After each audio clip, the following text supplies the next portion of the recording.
Je m'appelle Stéphie Alexandrian, j'ai été victime d'inceste dans l'enfance et cumulé maintes épreuves depuis. Je suis l'aînée d'une fratrie de 4 enfants. Petite, je suis assez proche de mon père qui est, je dirais, capable de se mettre à niveau, à la différence de ma mère qui est plus froide et surtout plus préoccupée puisque mon deuxième petit frère, Tim, est né très malade, polyhandicapé et ça a été un cataclysme pour le quotidien de ma famille. Pour autant, très tôt, j'ai subi de la part de mon père des gestes déplacés, visites nocturnes le soir, pas chaque soir mais très souvent et ce jusqu'à l'âge de 11 ans quand je décide d'en parler à ma mère. La réaction de ma maman n'a pas été celle que j'espérais et je pense aujourd'hui encore moins celle que je méritais. Elle a d'abord pleuré quelques secondes et très vite elle m'a demandé de me taire. Je suis auditionnée par la police une première fois à l'âge de 13 ans. Lors de cette audition, je ne raconte pas tout puisque je sais que les questions des policiers sont basées uniquement sur la déclaration de mes parents. C'est plus tard, quelques jours après, que je redemanderai à être auditionnée.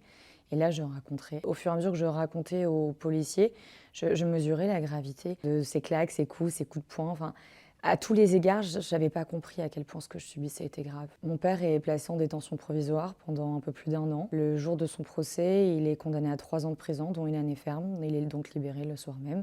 Et moi, je suis renvoyée au foyer d'urgence dans lequel j'avais été placée pour être protégée. Suite à la libération de mon père et ne supportant pas l'autre violence que je subissais au foyer, les coups, les insultes des jeunes qui m'entouraient, je fais une tentative de suicide et passe près d'1 semaine dans le coma. Paradoxalement, les services sociaux dans la foulée se montrent très réactifs, alors que je quémandais pour qu'elle le soit les derniers temps. Et je me retrouve donc à retourner vivre chez ma maman, ce qui était mon souhait, puisque je voulais vivre au quotidien près de mes petits frères. Je pardonne pas tout de suite à ma maman, c'est compliqué pour moi, je lui en veux. Le temps a passé, les rancœurs se sont apaisées et puis surtout j'ai vu ma mère au fur et à mesure des années ne jamais se pardonner. J'obtiens mon baccalauréat à l'âge de 16 ans, puis je déménage pour entrer en classe d'Hippocagne. À cette époque-là, je suis avec un homme de 13 ans, mon aîné, dont je tomberai enceinte et je choisirai de garder ce bébé.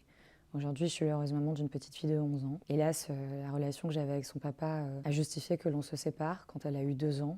Et c'est à cette époque-là, en 2017, que j'ai fait le choix de m'installer près de chez ma maman. Et c'est aussi à cette même époque que j'ai réalisé et été témoin d'à quel point mon plus jeune petit frère Karl souffrait terriblement. Parce que cet homme qui a été condamné pour des faits de pédocriminalité a obtenu le droit de voir mon plus jeune frère un week-end sur 2, la moitié des vacances, sans surveillance, dès sa sortie de prison. Pendant 2 ans, je vois Karl aller de plus en plus mal, parler de se suicider. Je choisis d'emmener Karl en vacances, avec l'accord de ma mère, mais aussi de notre père, pour lui changer les idées, en pensant que ça l'aidera à avancer. Et sur ce bateau de croisière, aux côtés de ma fille et de mon petit frère, j'apprends que ma mère est morte, qu'elle s'est suicidée. Et je demande sa garde, que j'obtiens. Pendant 2 ans, je me battrai dans les tribunaux, auprès des magistrats, contre notre père, puisque Karl a dénoncé très clairement avoir subi des violences sexuelles de la part de notre père. Même si j'en avais la garde, notre père a conservé son autorité parentale. Fin juin 2021, j'ai découvert mon petit frère Karl pendu, il s'est suicidé. Il avait demandé de l'aide, il avait expliqué, dit très clairement ce dont il avait besoin et la justice n'a pas écouté. Elle n'a pas inquiété notre père pour ce que Karl dénonçait. Aujourd'hui, cet homme est père,